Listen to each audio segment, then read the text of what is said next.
A cidade de Deus tem violência, tem pobreza, tem tiro, tem festa, tem vilão, tem justiceiro. E tem alguém que conta essa história, alguém que viu tudo isso de perto, perdeu o irmão pro crime e mesmo com toda a pressão, foi um dos únicos que conseguiu escapar. Mesmo que para isso, ele tenha deixado algo faltando nessa história, algo que ninguém percebe na primeira vez, algo que o próprio Buscapé escolheu não mostrar pra ninguém.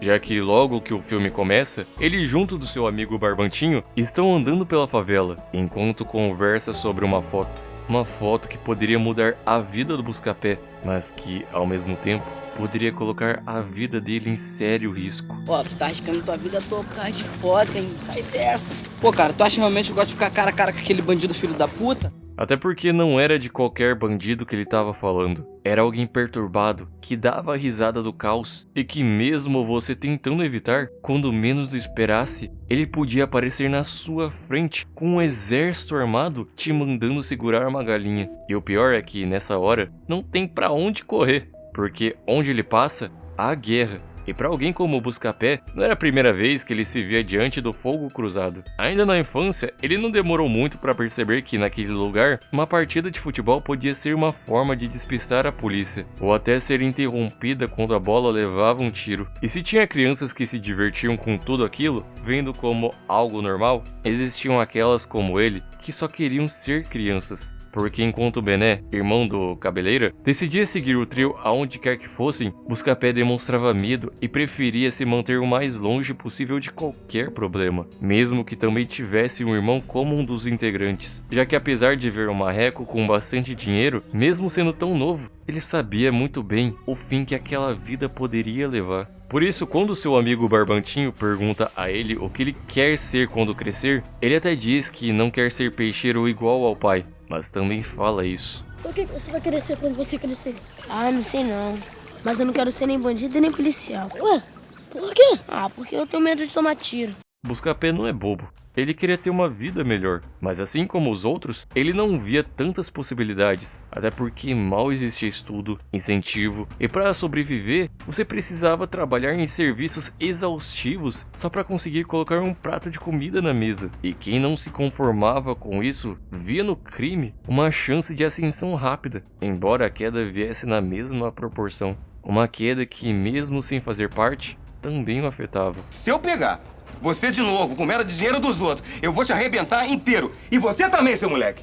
E apesar de ficar triste e irritado por ter levado bronca do seu pai, mesmo sem ter feito nada, seu irmão o acalma e diz que ele precisa focar nos estudos porque é inteligente, com uma espécie de esperança para a família, já que o próprio Marreco não acreditava ter alguma solução, chegando até o fazer prometer que nunca tocaria na sua arma e entraria nessa mesma vida. E quando os dois começam a vender peixe para ajudar o pai, não demora nada para que seu irmão volte aos mesmos erros que acabaram custando a vida de inocentes, já que no momento que ele se relaciona com a mulher do Paraíba, ele não esperava que seu marido aparecesse e usasse uma pá para acabar com a coitada, o que tirou a vida da mulher, a sanidade de um homem, um dia de trabalho do pai, o último fio de confiança que seu irmão mais novo depositava em você, e a própria chance de liberdade. Porque quando você prefere ser malandro, não importa o quanto tente fugir da vida, uma hora ela acerta as contas, nem que seja através de um garotinho que até o Coringa teria medo. E num mar de policiais, corpos caídos no chão, sua casa revistada, seus pais lutando para sobreviver, é nesse cenário que Buscapé cresceu, e até que ele se virou bem. Mesmo sem muito dinheiro e comprando a câmera mais vagabunda, ele já tinha virado fotógrafo da sua turma, continuando nos estudos como a família queria e se aproximando de pessoas que, mesmo de outra realidade, ainda o faziam sonhar. Especialmente uma garota como a Angélica, que bastava um sorriso para fazer o cara atravessar a favela e até comprar um baseado em uma das bocas mais disputadas só para deixar ela feliz. O único problema é que não era só ele decidido a entrar ali, mas se ele tinha vindo para comprar, o garoto, que agora já era o Zé, vinha para tomar. E quando ele invade, prestes a atirar no neguinho, por um momento com uma arma parada bem na sua frente, Buscapé tem a chance de se vingar da morte do seu irmão e de todo o terror que ele espalhava pela favela. Só que falar é fácil, Ele estava em maior número, a um passo de eliminar qualquer um que olhasse feio pra ele. Por isso, ele tenta sair na surdina, até que acaba sendo confrontado pelo Zé, que ri ao descobrir que o garoto era irmão do falecido Marreco, o que faz ele perceber que o Buscapé não era uma ameaça, liberando o moleque logo depois. E pela Cidade de Deus agora ter um chefão que controlava as ruas e quase todas as bocas da favela, ficava difícil comprar um baseado pra garota sem topar com aquele que só de olhar já assustava. Pra mim é que ficou ruim. Eu morria de medo do cara.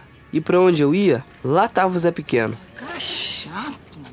É claro que, pra passar um tempo com ela, beijando a garota bem na praia, na frente do pôr do sol, esse preço não parecia tão alto. Só que mesmo tão perto de conquistar a Angélica, algo sempre entrava no seu caminho, seja uma gangue de crianças ou até o bandido mais gente boa da Cidade de Deus. Porque depois que foram apresentados, eles não largaram mais. E o nosso querido Buscapé, sem namorada e sem dinheiro, precisou se virar trampando de fiscal em supermercado fora da comunidade. E mesmo odiando o trabalho, ele precisava da grana se quisesse comprar uma câmera melhor. Algo que ficou ainda mais difícil quando foi mandado embora só por estar sempre perto do crime, não importava onde fosse. Então ele pensou: pô, se eu sempre sou o culpado e me ferro sem nunca ter feito nada, por que eu não faço algo e ganho alguma coisa de valor pela primeira vez? Afinal, os caras fazem o que querem, e quanto mais eu tento olhar pro outro lado, mais me provam que ser honesto não dá dinheiro.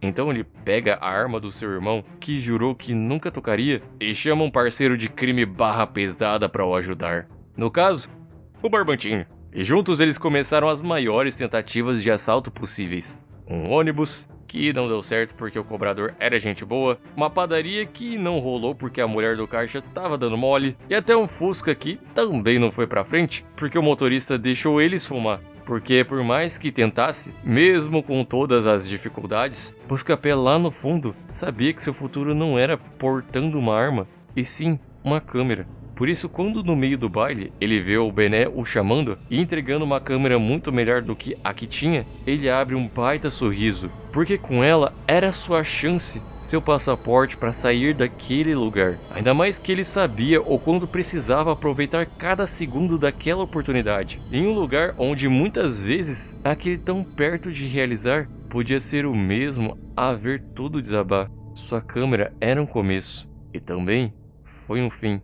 A violência levava mais um, e criava dois inimigos mortais. A favela pagava o preço, e Buscapé precisava encontrar outra forma de sair desse inferno. Foi aí que ele viu no jornal a oportunidade de mudança que tanto buscava, mesmo que tivesse que começar de baixo, apenas entregando eles. Já que ao invés de voltar para casa para ficar só ouvindo o CS da vida real, sendo revistado e tratado como bandido, ele resolvia ir até a empresa e aprender tudo que podia, para que algum dia suas fotos também se tornassem manchete principal, mesmo que isso estivesse bem mais perto de acontecer do que ele imaginava. Tanto que quando o Mané Galinha é preso e vira a capa do jornal, o Zé Pequeno fica irritado e manda o playboy que trabalhava para ele tirar uma foto com aquela mesma câmera do Bené, para que eles também virassem notícia. Mas como o Ruivo não fazia ideia de como mexer na câmera, eles tiveram que chamar o único que sabia usar aquela máquina. E o Buscapé não só faz o serviço, como ainda aproveita para mandar os caras posar de tudo quanto é jeito, virando até a capa principal do jornal onde ele trabalhava, mesmo sem ter dado autorização para isso. O que de início até deixa ele surtado, pelo menos até eles explicarem que quanto mais fotos ele tirasse expondo a violência da favela, mais elas apareceriam no jornal, e mais ele ia ser recompensado. Até porque agora ele finalmente tinha a câmera necessária para o serviço, já que o pequeno que tinha tomado da sua mão agora deixava ela livre para ele, sem saber que a foto que mudaria a vida do Buscapé seria a mesma que destruiria a sua.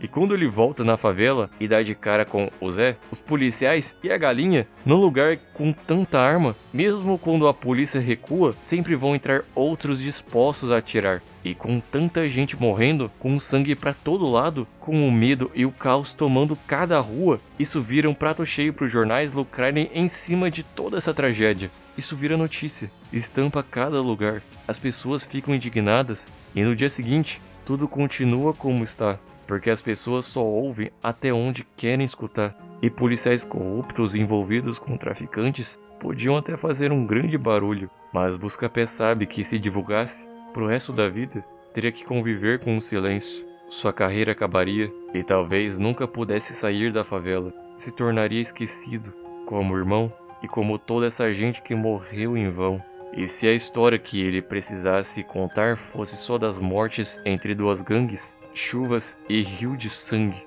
talvez fosse a melhor forma de caminhar sem perder a mão ou o pé.